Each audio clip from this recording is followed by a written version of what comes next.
श्री मदवल्लभ विठलो गिरिधरं गोविन्दरायाभिधं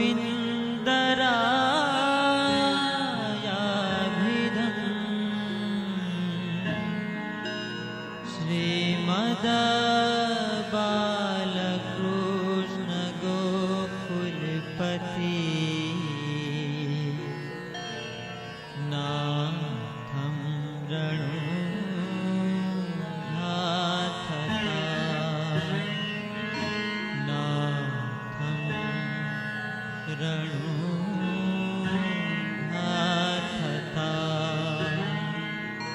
नाथं रणुनाथता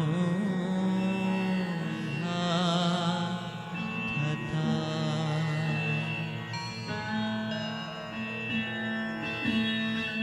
भारत की पवित्र भूमि पर जहां हर युग में धर्म और भक्ति की नई चेतना जन्म लेती रही है, विक्रम संवत 1535 में चैत्र मास के कृष्ण पक्ष की एकादशी तिथि के दिन एक तेलुगु वैदिकी ब्राह्मणों परिवार में चंपारण वर्तमान छत्तीसगढ़ के घने जंगलों में एक शमी वृक्ष के नीचे जन्म लिया एक बालक ने, जो आगे चलकर कहलाए अग्नि के अंश, शुद्धाद्वैत वेदांत के प्रणेता और श्रीनाथ जी के साक्षात भक्त श्री महाप्रभु जी श्री वल्लभाचार्य।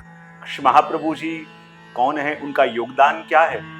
तो अपनी सनातन वैदिक परंपरा के अंदर चतुस्संप्रदाय यानी 4 वैदिक वैष्णव संप्रदाय कहे जाते हैं, जिसमें जगतगुरु श्री रामानुजाचार्य प्रवर्तित संप्रदाय, जगतगुरु श्री माधवाचार्य प्रवर्तित संप्रदाय, जगतगुरु श्री निम्बार्काचार्य प्रवर्तित संप्रदाय एवं जगतगुरु श्री विष्णु स्वामी श्रीमद वल्लभाचार्य संप्रदाय, जिसको अपने महापुष्टि संप्रदाय कहा जाता है। और ये 4 चतुस्संप्रदाय यानी 4 वैदिक वैष्णव संप्रदाय कहे जाते हैं, क्योंकि भगवान विष्णु के जो भी स्वरूप को माने वो वैष्णव कहा जाता है। चाहे वो भगवान कृष्ण हो, भगवान राम हो, भगवान नरसिंह हो, कोई भी भगवान विष्णु के किसी भी स्वरूप को जो माने वो वैष्णव कहे जाए। और ये चतुस्संप्रदाय अंतर्गत जगतगुरु श्री विष्णु स्वामी श्रीमद वल्लभाचार्य संप्रदाय के जो पुष्टि संप्रदाय कहा जाता है, और उस समय भक्ति की क्रांति लाने में जिसका एक अनूठा योगदान रहा, ऐसे जगतगुरु श्रीमद वल्लभाचार्य महाप्रभु जी और उनका ही प्रागट्य उत्सव अपन आज मना रहे हैं। कहते हैं जन्म के समय वह बालक निष्प्राण था, माता पिता ने छोड़ दिया, पर उसी रात माँ को स्वप्न आया, यह कोई साधारण बालक नहीं, यह मैं हूँ श्री कृष्ण। सुबह देखा अग्नि का घेरा था और बालक सुरक्षित था, वह अग्नि से उत्पन्न हुए, इसलिए अग्निपुत्र वल्लभ कहे गए। के पुष्टि मार्ग जो श्री महाप्रभु जी द्वारा प्रस्थापित हुआ, और देखो अपने वहां कहते हैं कि महाप्रभु जी ने पुष्टि मार्ग स्थापना नहीं, उसकी स्थापना नहीं करी, महाप्रभु जी ने पुष्टि मार्ग प्रगटाया है। स्थापना और प्रगटाना दोनों में भेद होता है। स्थापना यानी अपना कुछ नया दिया, लेकिन प्रगटाना जैसे जल प्रगटाने वाला हो, वो ढूंढता है कि जमीन में जल कहां पे है, और जब ढूंढ के वो जल प्रगटाता है तो जल प्रगटाया कहा जाए। तो उसी प्रकार श्री महाप्रभु जी ने पुष्टि यानी प्रभु की कृपा, और श्रीमद् भागवत जी के 6ठे स्कंद जिसको कहते हैं पोषण लीला, पोषणम तद अनुग्रह, प्रभु की अहेतु की कृपा, उसी को कहते हैं पुष्टि। और वो पुष्टि मार्ग को महाप्रभु जी ने प्रगटाया। तो बोले कहां से प्रगटाया? तो कहते हैं वेदासि कृष्ण वाक्यानि व्यास सूत्राणि चैवहि समाधि भाषा व्यासस्य प्रमाणम तच्चतुष्टयम्। जो अभी तक अन्य आचार्यों ने प्रस्थान त्रयी को प्रमाणभूत स्वीकार किया, उसी में श्री महाप्रभु जी ने चतुर्थ प्रमाण के रूप से श्रीमद् भागवत जी को जोड़ के वेद, ब्रह्मसूत्र, भगवत गीता और भागवत के अंदर जहां पुष्टि तत्व छुपा हुआ था, उस पुष्टि तत्व को प्रकट करके ये अपना पुष्टि मार्ग हम जीवों को बताया कि जिस पे चल के जीव अपने आत्म कल्याण को साध सके, जिस पे चल के जीव अपनी आध्यात्मिक उन्नति को साध सके। और देखो ये पुष्टि मार्ग क्या है?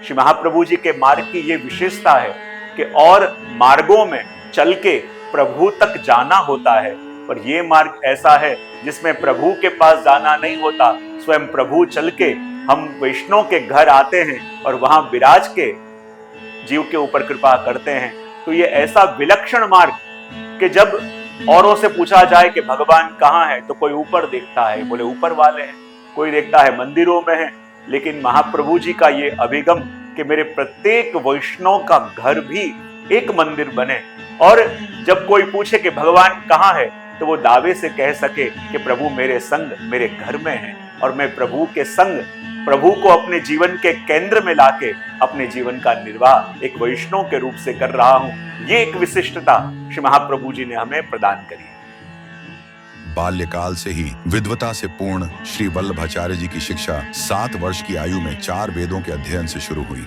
उन्होंने भारतीय दर्शन की 6 प्रणालियों की व्याख्या करने वाली पुस्तकों पर महारत हासिल की। उन्होंने श्री शंकराचार्य जी, श्री रामानुजाचार्य जी, श्री मध्वाचार्य जी, श्री निम्बार्काचार्य जी के साथ साथ बौद्ध और जैन दर्शन की भी शिक्षा ली। वे 100 मंत्रों का उच्चारण करने में भी सक्षम थे, न केवल आरंभ से अंत तक बल्कि उल्टे क्रम में भी। धर्म और अध्यात्म से संबंधित विभिन्न विषयों पर प्रवचनों के माध्यम से उन्होंने ज्ञान के अवतार के रूप में लोगों पर गहरी छाप छोड़ी।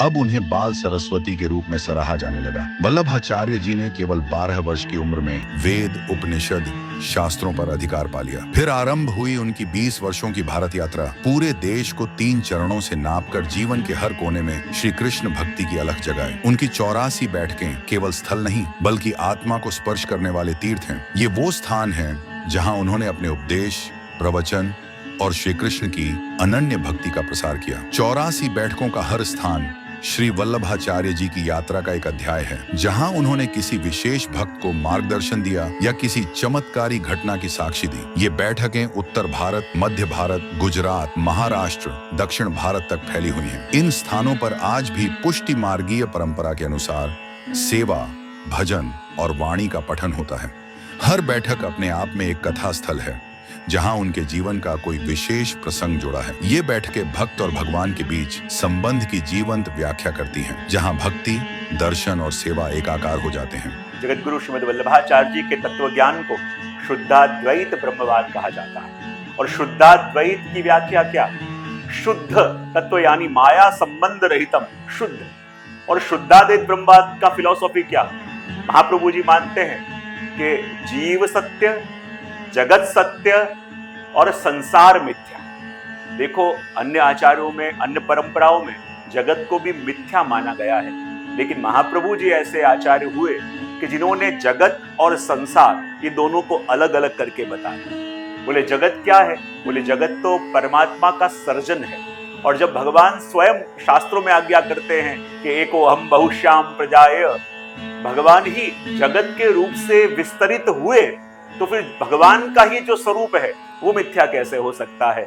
इसलिए महाप्रभु जी कहते हैं कि ब्रह्म सत्य, जगत सत्य, लेकिन संसार मिथ्या। और संसार किसको कहते हैं? कि जो व्यक्ति अपनी अहंता और ममता के द्वारा निर्मित करता है, ये मैं और ये मेरा, और मैं और मेरा का जो निर्माण करता है उसे कहते हैं संसार। और मनुष्य को पीड़ा भी वही संसार देता है, इसलिए कहा संसार मिथ्या। और जगत भगवान का ही आध्यात्मिक और आदि भौतिक स्वरूप है, इसलिए जगत को महाप्रभु जी ने सत्य माना। और ये जो जीव है वो कौन है? महाप्रभु जी कहते हैं जीव ब्रह्म नहीं, पर ब्रह्म से जुदा भी नहीं। ये जीव कौन है? बोले भगवान का अंश है। और भगवान का अंश होने के कारण, जैसे भगवत गीता में भगवान कहते हैं ममैवांशो जीव लोके जीव भूतः सनातन, कि ये जीव जो है ये मेरा ही अंश है, ऐसे भगवान कहते हैं। और यदि हम भगवान के अंश हुए तो जीव का कर्तव्य क्या हुआ? शास्त्र कहते हैं, वेद कहते हैं, यो यदंश स तं भजेत, जो जिसका अंश है उसे उसको भजना चाहिए। तो यदि हम भगवान के अंश हैं तो हमारा कर्तव्य है कि प्रभु की सेवा, जो अंशी हैं अपने, उनकी सेवा करेंगे तो हमारे अंदर खोए हुए जो हमारे धर्म है वो धर्म हमें पुनः प्राप्त होंगे और हमें अपने मूल स्वरूप का परिचय होगा, तभी अपने जीवन का उत्कर्ष होगा। ये बात महाप्रभु जी हमें बताते हैं। जय जय जय श्री वल्लभ प्रभु। पुष्टि मार्ग का मूल दर्शन अनुग्रहित भक्ति है। पुष्टि मार्ग केवल एक संप्रदाय नहीं, यह जीवन को कृष्णमय बनाने का मार्ग है, जहां ज्ञान, कर्म, योग की जटिलताओं से हटकर प्रेम की सहजता है। पुष्टि का अर्थ ईश्वर की कृपा से पोषित होना, यानी स्वयं भगवान श्री कृष्ण जिस जीव को स्वीकार कर लें, वही पुष्ट जीव कहलाता है। इसमें स्वरूप की भक्ति है। श्रीनाथ जी या श्री कृष्ण की बाल एवं किशोर अवस्था की लीलाओं का रसास्वादन है। श्री वल्लभाचार्य जी ने प्रतिपादन किया शुद्ध अद्वैत वेदांत का। उनका संदेश था, संसार को त्यागो नहीं, प्रभु में प्रेम पूर्वक रम जाओ। उन्होंने कहा, मोक्ष नहीं, सेवा ही लक्ष्य हो। पुष्टि का मार्ग ही परम है, जहां केवल कृपा से प्रवेश होता है। इसी सिद्धांत पर आधारित है पुष्टि मार्ग, यानी अनुग्रह का पथ। श्री वल्लभाचार्य जी ने अद्वैत वेदांत को भक्ति के रस में रंग दिया। उनके अनुसार ब्रह्म केवल निर्गुण नहीं, बल्कि सगुण, साकार, लीलामय, रसस्वरूप भी है। उन्होंने शंकराचार्य के निर्गुण ब्रह्म को सगुण लीलामय ब्रह्म में परिवर्तित किया, जिससे वेदांत का भावनात्मक संस्करण जन्मा। ज्ञान और भक्ति का समन्वय, जहां शास्त्रों का अध्ययन हो पर अंततः लक्ष्य कृष्ण में तल्लीनता हो। अपने वहां एक होता है सेवा और एक होता है पूजा। पुष्टि मार्ग में जो सेवा का क्रम है, वह पूजा शब्द न रह के सेवा का स्वीकार आपने वहां किया है। पूजा किसको कहते हैं? जहां प्रतीक की हो, रिप्रेजेंटेटिव की जो सेवा होती है, उसे पूजा कही जाती है। जैसे सुपारी रखी और कहते हैं कि इसमें ये देव की भावना करो, इनकी सेवा करेंगे तो उनको पहुंचेगा। तो जो प्रतीक का किया जाए उसे कहते हैं पूजा। लेकिन जिसकी प्रसन्नता प्राप्त करनी है, वो स्वयं आके जब जीव की सेवा ले, उसे कहते हैं सेवा। अपने वहां जो गोलोक धाम में विराजने वाले पूर्ण पुरुषोत्तम हैं, वो स्वयं पधार के जीवों के हाथ से टहल स्वीकार करते हैं, उसे कहते हैं सेवा। देखो, पूजा के अंदर जो प्रभु को भोग धरते हैं, उसे कह जाता है नैवेद्य। नैवेद्य किसको कहते हैं? कि जिसको भगवान अपनी दृष्टि और अपनी नासिका से ग्रहण करे, उसे कहते हैं नैवेद्य। और जब प्रभु अपने मुखारविंद से ग्रहण करें, उसको कहते हैं भोग। तो अपने वहां ठाकुर जी की सेवा जो श्री महाप्रभु जी ने स्वीकार करी है, सारस्वत कल्प में द्वापर के अंदर जब नंद यशोदा के वहां प्रभु प्रगटे, और जो दिनचर्या प्रभु की नंदराय जी के घर में थी, वही परंपरा अपने पुष्टि मार्गी हर एक हवेलियों के अंदर होती है। जैसे ठाकुर जी को जगाते हैं, वो मंगला होते हैं। जैसे ठाकुर जी को स्नान कराते थे नंद यशोदा, वही अपने वहां श्रृंगार के भोग होते हैं। ठाकुर जी कुछ अरोग के खेलने पधारे, वो ग्वाल राजभोग, अरोग है वो राजभोग। तो जैसे अष्टायाम का क्रम है, ये क्या है? ये अपने प्रभु की दिनचर्या का क्रम है। और इसलिए अपने वहां कहते हैं कि जहां जहां भी पुष्टि मार्गी परंपरा से ठाकुर जी विराजते हैं, भले बाहर कलयुग हो, लेकिन वहां तो आज भी द्वापर युग की लीला के प्रकट दर्शन हमें अपनी आंखों से होते हैं। सेवा और भक्ति की परंपरा। पुष्टि मार्ग में 3 मूल हैं: भक्ति, प्रेम, सेवा, नित्य सेवा, और कृपा, ईश्वरीय अनुग्रह। यह मार्ग त्याग नहीं, स्वीकार करता है। जीवन को, परिवार को और कृष्ण को श्रवण, भजन, नर्तन, अन्नकूट, उत्सव, इनसे ही होता है जीव का उद्धार। आज भी श्रीनाथ जी मंदिर, नाथद्वारा इसका प्रमुख केंद्र है। महाप्रभु जी ने जीव मात्र का कर्तव्य बताते हुए कहा कि यदि हम प्रभु के अंश हैं, तो अपना कर्तव्य है प्रभु की सेवा करना। और अब देखो, जब सेवा की बात महाप्रभु जी करते हैं, तो यहाँ ये मत समझना कि कोई एक्स्ट्रा या अलग एक्टिविटी में हमको जोड़ना चाहते हैं। महाप्रभु जी ने कहा कि सेवा करना जीव मात्र का स्वभाव है, और सेवा करे बिना आप रह नहीं सकते। तो अब उनको लगे कि हमें तो सेवा करने की इतनी इच्छा होती नहीं है, फिर आचार्यजन कैसे कहते हैं कि सेवा करना जीव का स्वभाव है? तो किसी ने बड़ा सुंदर कहा है, व्यक्ति को अपने मूल स्वभाव का परिचय कब हो? कि जब जीवन में कुछ भी पाने का बाकी न रहा हो, तब जो करने का मन हो, उसे कहते हैं अपना मूल स्वभाव। फिर से एक बार, जीवन में जब कुछ भी पाने का बाकी न रहा हो, तब जो करने का मन हो, उसे कहते हैं अपना मूल स्वभाव। अब देखो, जीवन के अंदर जब तक बहुत कुछ पाना बाकी है, तो मन यहाँ भी जाता है, वहां भी जाता है। लेकिन ऐसे प्रसिद्ध लोगों को अपन ने देखा होगा, जिसने सब कुछ पा लिया है, कुछ पाने का बाकी न रहा, तब वो क्या करते हैं? बोले चैरिटी करते हैं, सेवा करते हैं। क्योंकि सब कुछ पाने का बाकी न रहा, तब वो करता है जो उसका मूल स्वभाव है। तो देखो, सेवा करना ये व्यक्ति का मूल स्वभाव है। और जब सेवा करते करते, जगत की सेवा करते करते जब प्रभु की सेवा तक अपनी गति हो, तब मानो जीवन की परमोच्च अवस्था का अनुभव अपन कर रहे हैं कि जब अपन प्रभु की सेवा से जुड़े हैं। और वो जीवन की सबसे उत्तम जो परमोच्च अवस्था है वो जीव पा सके, इसलिए आपने ये भगवत सेवा का आदेश अपन को करा कि भगवत सेवा करते करते कैसे हम अपनी मन, अपनी बुद्धि, अपने चित्त हर एक को पवित्र करके इस जगत के अंदर अपन आनंद से रह पावे। क्योंकि जिसका चिंतन होगा, जिसका स्मरण होगा, उसी के गुणधर्म अपन धारण करते हैं। तो उसी प्रकार से ये भगवत सेवा की साधना श्री महाप्रभु जी ने अपन को बताई, क्योंकि ये साधना भी है और भगवत सेवा फल भी है।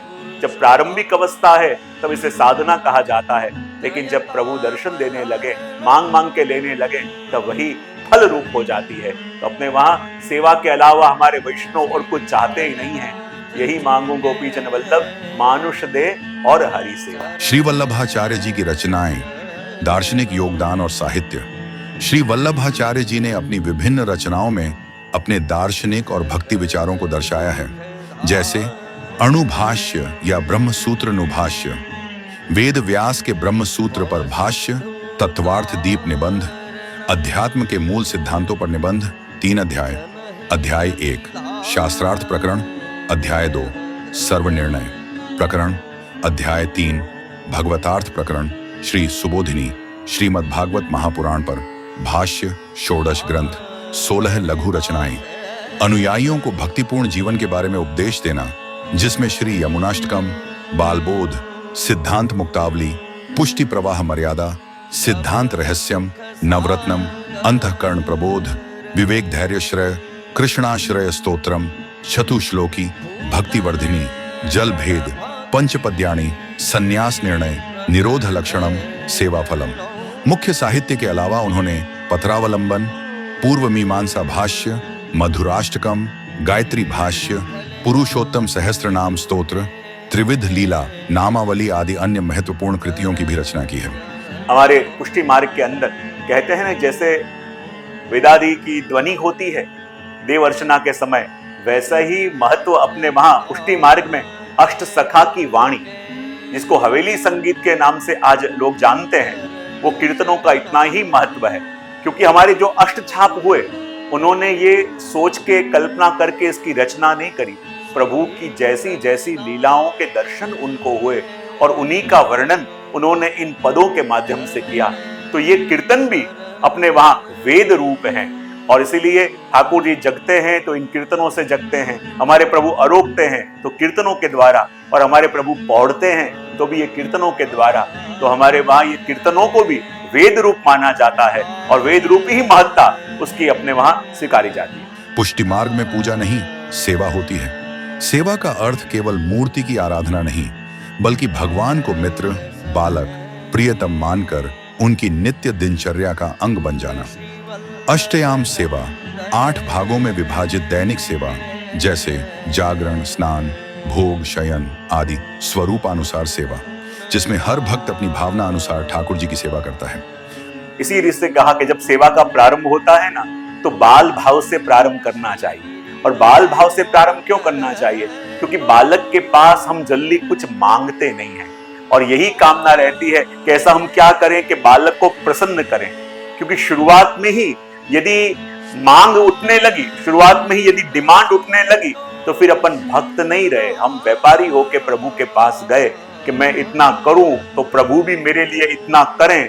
यदि ये भाव मन में आ गया तो अपन सौदा करने वाले हो गए। तो वैष्णव की साधना ये है कि निष्काम भाव से, यानी प्रभु यदि मुझे कहे प्रसन्न होके तुझे क्या चाहिए, तो जीव यही कहे कि प्रभु आपकी सेवा मुझे चाहिए। जीव वही है, वैष्णव वही है जो भगवान को मांगे, भगवान से न मांगे।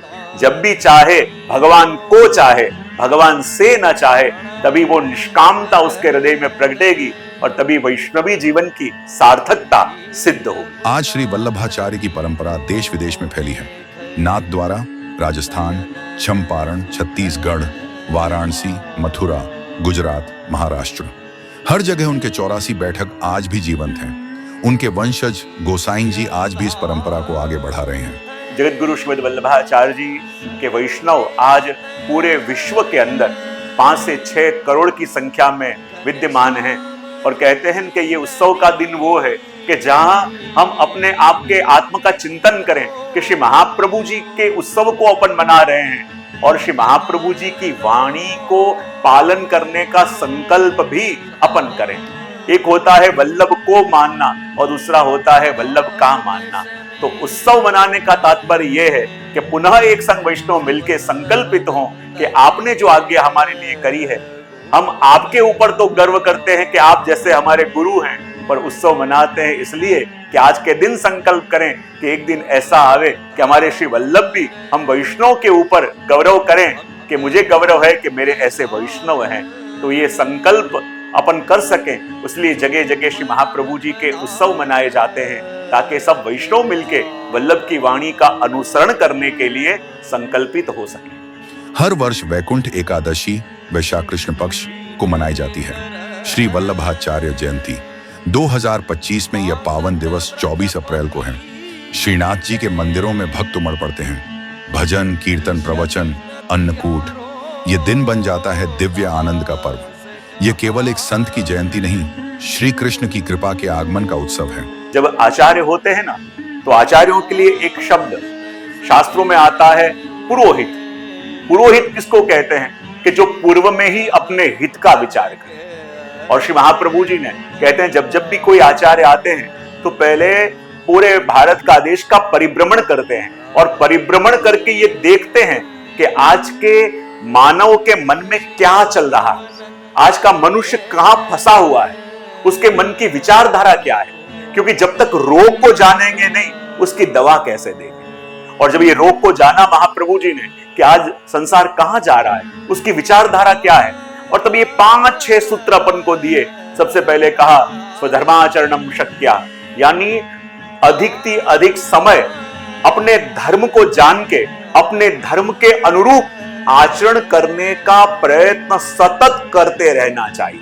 अपने आप को धर्म के प्रति धकेलते रहो, प्रयत्न करते रहोगे तो चलोगे। भले एक कदम भी धर्म की ओर आगे बढ़ सको तो एक कदम भी बढ़ो, क्योंकि जहां हो वहां से आगे गए। सबसे पहले कहा स्वधर्माचरणम शक्या, यानी अपने धर्म को जान के उसकी ओर एक कदम रोज बढ़ाओ। फिर दूसरा कहा विधर्म से दूर रहो। विधर्म यानी हमारे धर्म के प्रति जो भी भाव है वो जहां खंडित हो वहां से दूर रहे। हमें जो करना है वो करने के लिए अपन जा रहे हैं, लेकिन मन के अंदर अनेक विचार आएंगे, अनेक संकल्प विचार विकल्प आएंगे जो हमें अन्यत्र खींचे। तो धर्म की ओर बढ़ना है, लेकिन उस पथ पे बढ़ने से जो रोके उससे दूर भी रहना है। तीसरा कहा इंद्रियों का निग्रह करना, क्योंकि समाज के अंदर ऐसा माहौल होगा कि यदि इंद्रियां शिथिल हुई तो इस संसार में बहते देर नहीं लगेगी। ये काल का प्रवाह हमें बहा के ले जाएगा। इसलिए इंद्रियों को उपनिषदों में अश्व की उपमा दी गई है। अश्व की सवारी कर लो, सवारी करना आता है तो आप जहां ले जाओगे वहां अश्व आएगा।